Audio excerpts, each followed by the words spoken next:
welcome to the show, ladies and gentlemen. I'm joined by the Punisher himself. Thank you so much for making some time for me, bro. And how's things going? No, anytime, bro. Things are going well, bro. Doing well, feeling great, ready for the Saturday. Fantastic, man. It's obviously it's fight week. It's Monday. By the time this comes out, it'll be Wednesday. How's this last week of prep going? Obviously, you're fighting at lightweight for quite some time now, so the process must be getting a little bit easier every time. How are you feeling in general? Yeah, man, my weight's good. Actually broke 75 kilos the last week. I had to pick my weight up a bit just from all the training. But weight's feeling great. Yeah, man, these last couple of days is always the worst because you're water loading and got to get your recovery in Sure. and they just make the injury free, you know. But the guys here, we train smart, man. We listen to our bodies and we're in a good place. Just on that about the way you're training, obviously you're in my opinion, and I think in a lot of people's opinions, you're almost at the peak of your career. You really seem to like hitting straps now, you know, like you found a second wind almost, if I can put it like that. And that move to lightweight seemed to just rejuvenate your entire career. But you have obviously been in quite a lot of fights and over a long couple of years. Is there any things that you take into consideration now when you train, how you recover? Do you look after your body in different ways than perhaps when you were a little bit younger or had a few less fights, let's put it rather than that? So do you take any extra precautions now in your career or you train a little bit differently? You know, I've changed a lot. You know, after the Drickus fight, I changed up a lot of things, you know.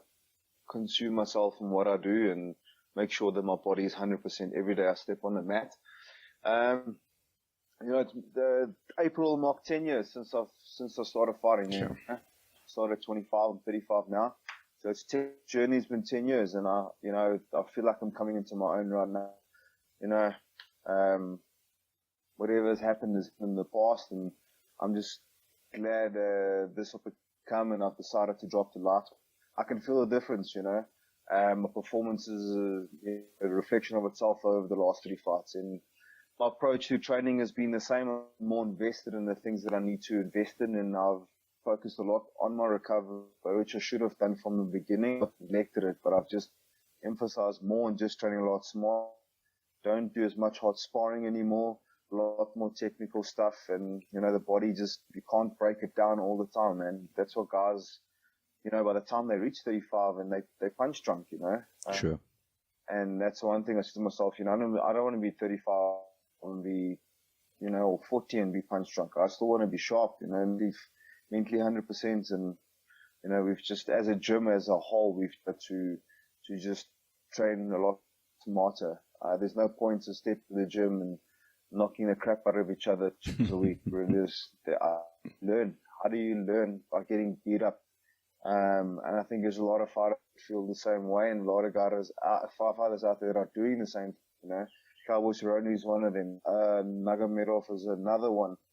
You know, he's one of the best lightweights in the world. So just look after yourself, man. You take 500 a week to the head to become conditioned. It's retarded. I don't know how guys can train like that. Yeah, sure. It's definitely, sorry, man. It's definitely quite a big change happening over the world at the moment. And you say Cowboy Cerrone, I think he was one of the guys where everyone kind of took a step back and said, sorry, you're not sparring hard anymore. And that seems to be quite a growing consensus amongst fighters. And I think, you know, there's obviously the schools of thought that will hammer each other all day, all week long in the gym, and others that are getting a lot smarter like you guys, you know, and really focusing on what's important. I don't know. Look, obviously sparring plays its role, but I don't see the point to going hammer and tongs all day, every day, man. It's not good for your careers, man. No, it's not. And let's take a look at Gavin Hughes. Obviously, it was originally built to be your teammate Don Madge. There was obviously a lot of bark around Gavin Hughes getting the shot straight up there. I mean, it was quite contentious between a couple of very good contenders in that division. What do you make of Gavin Hughes as being billed the number one contender in the lightweight division? Look, yeah, I think I said in previous interviews, I think I watched his fights. I can't, you know, I think he's good. He's not great. He's not particularly amazing in any area.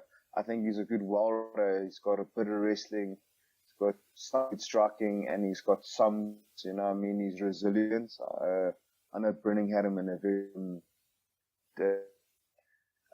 which he managed to fight off. But I watched the fights and he's been rocked, you know. He got rocked twice in one fight. You know, I don't know if he's growing the beard for, you know, to protect his chin or what he's doing. But I promise you, when I hit this guy, he's gonna know it, and he's gonna be the one looking for way out. I know he made a statement saying that I'm a quitter. I don't know. Being submitted, in my eyes, is not really labeled as a quitter. You know, if a submission is on and it's on, so be it. But I've never quit in my life, and I'm going to make him quit on the 31st. I promise you that. Yeah, 100%, man. You were obviously in a similar sort of time period. You had a bout at ACB, which was supposed to be against Dennis Seaver. You guys made it to Germany, and then the fight got pulled while you were on your way. Am I correct?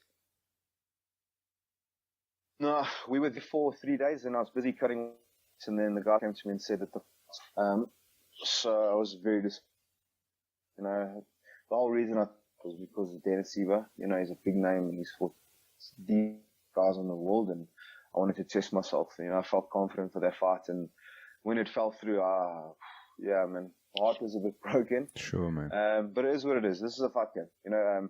And then I came back, got back into the swing of things, and started prepping for a fight at ACB, which was going to be on the 10th of March, and I think it was in Moscow. And then I got the call on the 13th of February on my birthday saying that, you know, Don's gone, and you know, the title's open. Do I want to fight for it? I said, hell yeah, for the belt. You know, I never had my eye on the UFC belt because I already had 2 previous fights at it. So I thought that boat itself for me. Opportunity arose, you know. Sure. So I didn't hesitate for me. So yeah, I'm excited about this opportunity. I'm excited about Gavin, and I think it'll be a good fight. I think he's got conditioning. He's got some skill, hungry. He's not more hungry than that, for sure. Sure. And what I wanted to ask there, what has it been like to obviously go to Germany, you were meant to face someone, a big name like Dennis Seaver, to have that fight pulled while you were already there, come back and then see all of this, like Gavin Hughes being billed as a number 1 contender, and kind of, in a way, you were kind of being pushed out of the title contention, and then Don obviously signed for the UFC, and then you were fighting for the title. How was it mentally, like that juggle back and forth? No, it was fun. You know, when I spoke to UFC about leaving and going to ACP, they were very, you know, as they've always been. And when this opportunity, when I knew if Don was going to fight Gavin, you know, who else was there for Don to fight? So for them bringing in a guy like Gavin and fighting Brennan, I think it was a bit soon for Gavin to get a title shot. But hey, it is what it is, and he got the opportunity just like Bahati and all those other guys. But time again, it's been proven every time there's well, and they get these shortcuts, they come. So this is what's going to happen on the 31st again. History is going to repeat itself. 100%, man. And what are you expecting from Deon Brenning himself? Obviously, you've watched a little bit of what he does. I don't assume that you watch hours and hours of tape, but you've obviously had a look. Do you expect any surprises from him? I don't know. Maybe, look, he's got a good guillotine. I've seen he's finishing guys with guillotine. He's great. Look, I don't know. I can't see anything. Like I said, there's nothing that he's going to bring to the table that I haven't seen before. 5 professional fights. I've fought some of the best strikers in the country, or if not the best strikers in the country. I've fought a lot of prospects from the UK, like Christian Holly was going to beat me, whose ground is a lot better than what Gavin's is. And, you know, weathered the storm there, and I ended up finishing the fight. And same with Ayo Daly, who was, you know, another prospect. And, you know, I put him away in the first round. So, like I said, he's not going to bring anything to the table that I haven't seen before, you know? 100%. How important is it to you in your career to finally get your hands on an EFC belt? It's slipped past you once or twice before. You've been so close. I mean, I don't think fans will ever forget your fight with Drickus. It was the vacant welterweight title at the time. An insane back and forth fight. You've got another opportunity here. would it be almost like a monkey off your back to finally get your hands on that gold?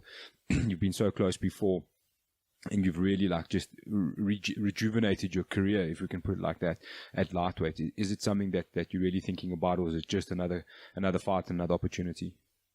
No, I think, I slipped up twice and I came short twice, and I think, I should have had a title long ago. I've had opportunities where I was supposed to fight and then guys have pulled out last minute and I took replacement fights. Yeah, I've always had some sort of adversity to face and get through, and my life's not complete with a bit of some adversity. But yeah, this would mean the world to me, man. I think if there's anybody that deserves a strap in this country, sure, it's me. It only took me 10 years to get. But yeah, like I said, I feel like I'm coming into my stride as a fighter now. Yeah, I've put in the hours. 10 years. I've been a mixed martial artist now for 10 years. With no prior experience with any fighting. So it's not in a combat sport. It's not a long career by any means. So. I think the best, and I know that the best is yet to come in my career. So this belt will just help me get that one step closer to the direction I need to go in, and I am going in. Absolutely, man. Absolutely. Is ACB still on the cards? Even after if you manage to win the belt, will ACB still be in the reckoning? I don't know. I don't think ACB will be on the cards. I think, I said to Graham, I said if I get this shot and I win this belt, I want to defend it. I want to be undisputed champion. I don't want to just jump ship. Defend it, and if they can bring in another high level guy this year, and I can defend it again, and then maybe then I can go to the UFC. Maybe UFC can help me and I can take that step. That's always been the dream, and I'm sure if I play ball with them, they'll help me get there. I mean, if I'm on a 5 or 6 fight win streak and I'm a champion, I can't see why the UFC won't take me. I'm an exciting fighter, and when I can't, knock people out, and I'm going to try and do that on the 31st as well. 100%, man. Last one, Martin, won't keep you much longer. I know you've got a lot of work to do in this last few days. What could you say to the fans, what they can expect from your guys' fight come fight night? Yeah, textbook Punisher, man. That's what I step in there and I look to finish. I like to throw leather. If a guy wants to wrestle, then he's going to wrestle. But I'll try to get back to my feet and try to bury this guy. Like I said, I want to lay some leather on his chin. I want to test his chin. He said he's never been stopped, never been rocked, never quitted. I'm going to make him quit on the 31st. There's nothing better than to feel the opponent break in that hexagon. And that's what I strive for, and that's what I fight for. Well, fantastic, brother. We wish you all the best with the last bit. And we'll see you in Cape Town, and enjoy the rest of the week, brother. Thanks, brother. Appreciate it. Thanks, man. And we're out.